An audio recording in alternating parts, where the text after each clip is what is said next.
Desde que Argentina es campeona del mundo pasaron 10 partidos. En esos 10 partidos no hubo goles de los centrodelanteros argentinos. Analicemos el problema que tiene Lionel Scaloni con el 9 de la selección. Son 21 goles los que hizo la selección argentina desde que es campeona del mundo. Ninguno de esos 21 goles vinieron en los pies de Lautaro Martínez o Julián Álvarez. Es un problema de la selección argentina en base a todo el equipo.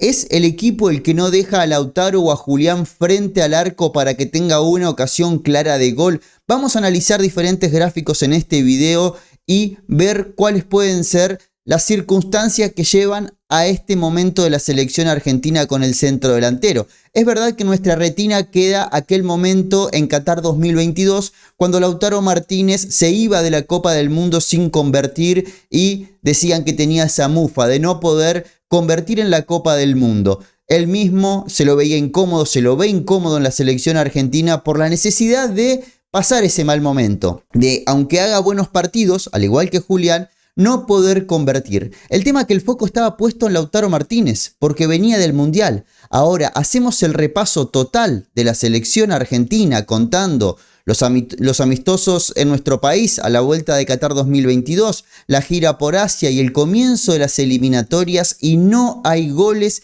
de Lautaro Martínez ni de Julián Álvarez. Vamos a basarnos en estadísticas que tienen que ver con las eliminatorias, con los 6 partidos de la selección argentina rumbo al Mundial del 2026. Como vemos en este mapa, en 7 oportunidades tuvo un tiro Julián Álvarez. En cambio, Lautaro Martínez fueron 6 las chances que ha tenido de convertir. ¿Es un número alto? No tanto. Sinceramente creo que el equipo, como juega sobre todo la selección argentina, podría dejar al 9 más cerca de convertir un gol. No en la posición, no en la ubicación, sino en las veces que tenga la chance el delantero de tener un tiro limpio. Ahora bien, son las situaciones suficientes como para que tanto uno como otro tenga por lo menos un gol en estas eliminatorias. Es verdad, Julián Álvarez ha jugado más. Julián Álvarez fue titular en todos los partidos menos en el primero. En cambio, Lautaro Martínez fue titular en 2 partidos de esta eliminatoria, pero en la mayoría de los encuentros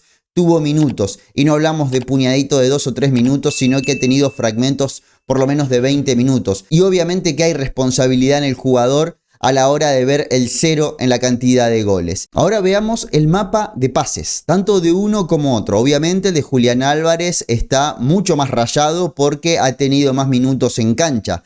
Pero ¿en qué zona del campo de juego tocan la pelota los centrodelanteros argentinos? Pasamos ahora al mapa de calor, donde tienen contacto con la pelota, no solo desde el pase, sino también desde el toque de pelota, y vemos que ambos están lejos de una zona de definición. Lo de Julián es sorprendente, lo vemos prácticamente como si fuera un volante por el sector derecho, pero el estilo de juego del centrodelantero argentino hace que tenga mucho contacto con la creación. Incluso vemos el mapa de calor de Lionel Messi y está más avanzado que el de Julián y el de Lautaro Martínez. Esto tiene que ver sobre todo porque en fase defensiva es Lionel Messi el que se queda como centrodelantero o como ese jugador que queda cerca de los centrales, y es Julián o Lautaro el que hace un seguimiento tanto para un lado como para el otro, dependiendo si juega Di María o juega Nico González o quien esté por esa zona.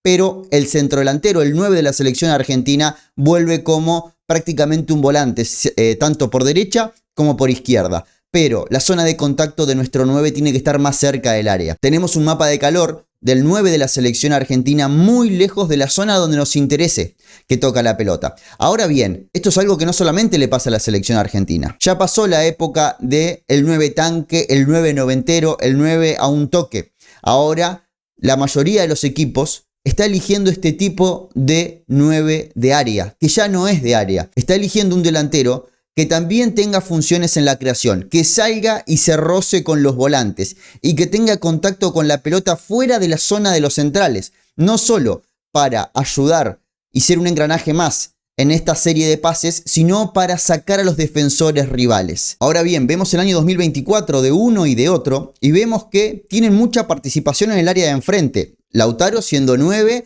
y Julián muchas veces siendo el centro delantero y otras acompañando a Haaland. Tienen mucha participación, no solo en asistencias, sino también en goles y están teniendo un año bárbaro. Dos de los centrodelanteros más caros del mundo los tiene la selección argentina. No hay una selección en el mundo que cuente con un Lautaro y un Julián en sus filas. Estamos hablando que entre los dos tienen un valor de 200 millones de euros, teniendo en cuenta lo que dice Transfer Market, que es un estimativo a lo que puede ser el precio del jugador. Dos delanteros codiciados que creo que Scaloni tiene que armar el equipo para que se le pueda sacar más el jugo a ellos.